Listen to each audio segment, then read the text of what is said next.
Hey everyone, this is a bit of a different video here today. I've never really just talked in front of a camera before, but here we go. And as you could tell from the title and thumbnail, I'm gonna be talking about the new Pokemon and Scarlet and Violet games. Specifically Violet, because that's the one I own. And I know I've uploaded a video playing it, but for some reason the video got something fucking happened. Okay, something happened, and I had to delete the whole video. It's all gone. Maybe I'll re-upload it eventually. I don't know. I do plan on making a few more Pokemon videos. Battling my brother or something. But who knows? That's still yet to be seen. But this is like a quick. This is just my thoughts. My accumulated thoughts that I've gathered playing the game. I finished the three main stories. I got the credits. I heard Ed Sheeran's magnificent manly voice sing to me as I watched the credits scroll. So I decided to give just like my thoughts, my overall thoughts on the game, because I know it's as for Pokemon games, it's pretty divisive, honestly, when it comes to like the fan base, and that's why I don't know. I just felt like giving my thoughts, giving my opinion as a Pokemon fan on this game. And nothing is scripted. I'm just talking out of my fucking ass and just hoping I don't stutter too much, hoping it all goes well, but I'm just talking. I'm just expressing my feelings for this game.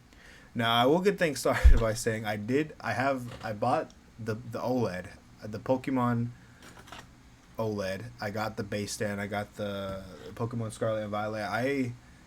I bought this after I played the game because this game made me. I'm just come out and say it. I love this game. This game was everything I've wanted in a Pokemon game as a Pokemon fan.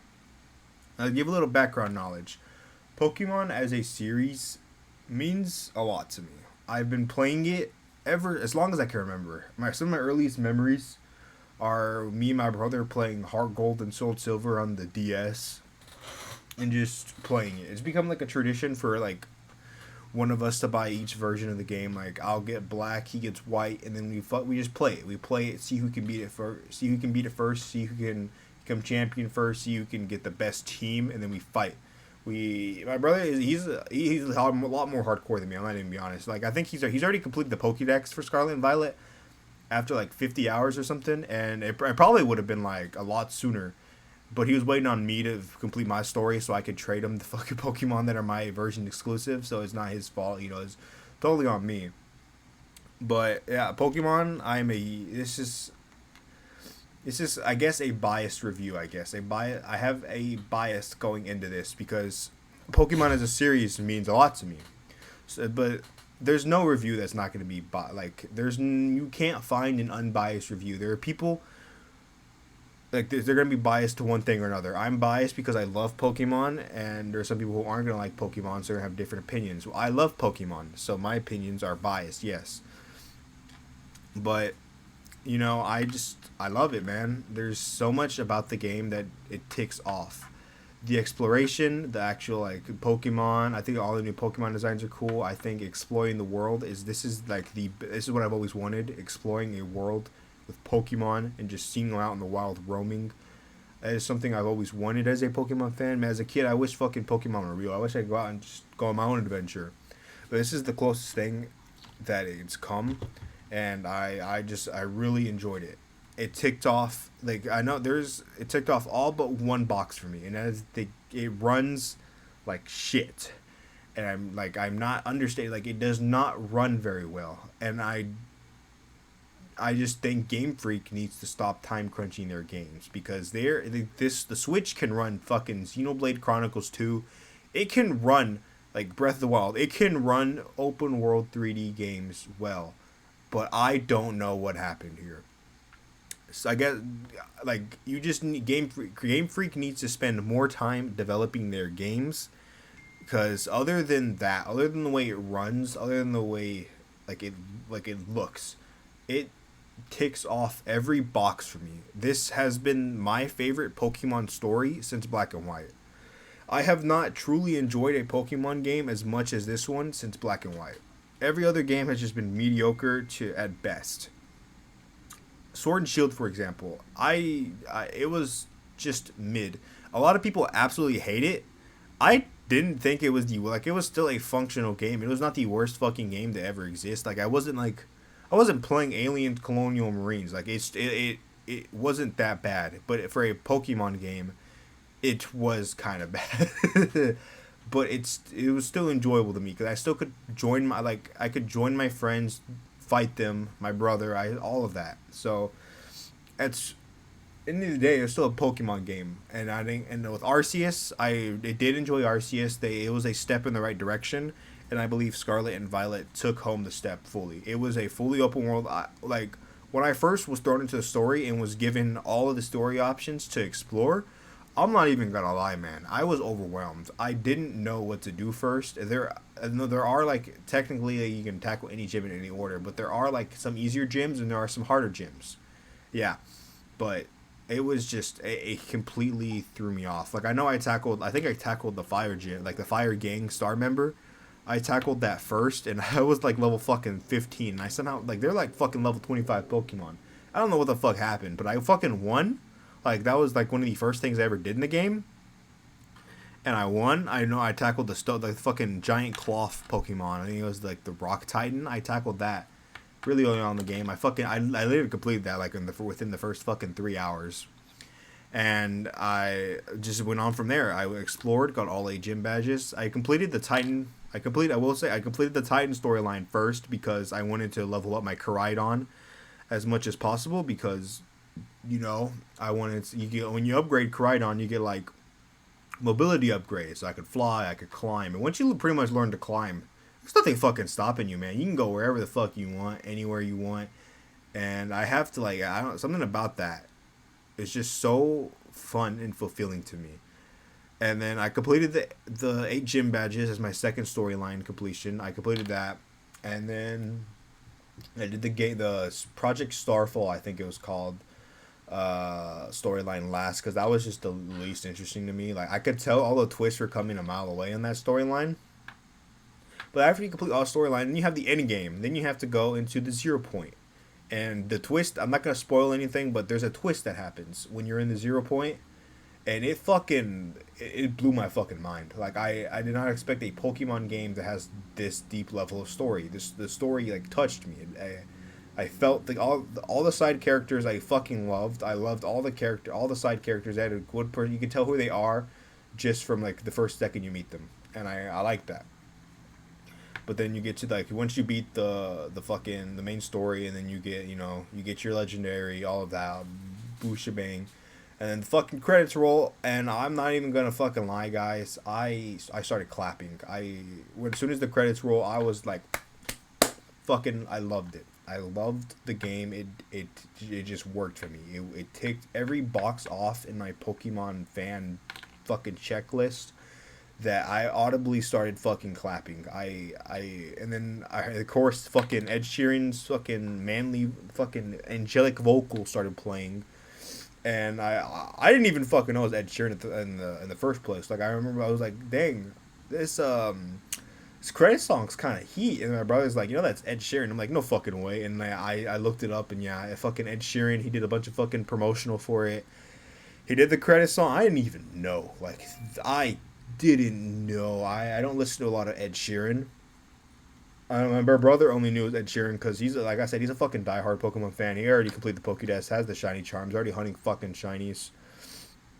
Me, I'm a little slow. I'm in post game. I haven't got that much far in post game, but I've done a few things. I think another thing I really loved about this game was the difficulty. I have not been challenged by a Pokemon game, like, difficulty-wise, in so long. Like, from X and Y onwards, they've been pretty fucking brain-dead easy. Going and leveling up. But the way this game works is, you choose to level up. You have to go out and seek it. Like, trainers don't go in and fucking physically assault you out when in public. You have to go and ask them to fight. You have to go and engage the fight.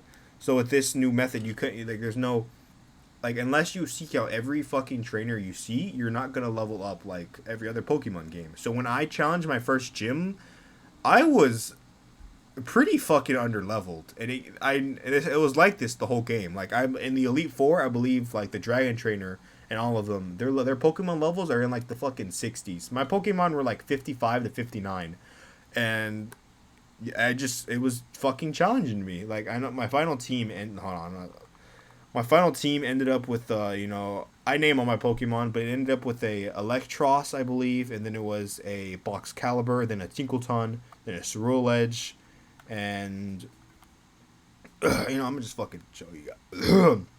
Sorry, and then a Quaquaval. I don't know how to pronounce the fucking. I got the Duck starter, its final evolution, and then I had a Gargantual. It's like this fucking. Let me show you. It's like this shit. This you can't really fucking see that shit, but it's like some weird fucking Minecraft looking block, and I named it Minecraft because it looked like a fucking Minecraft block.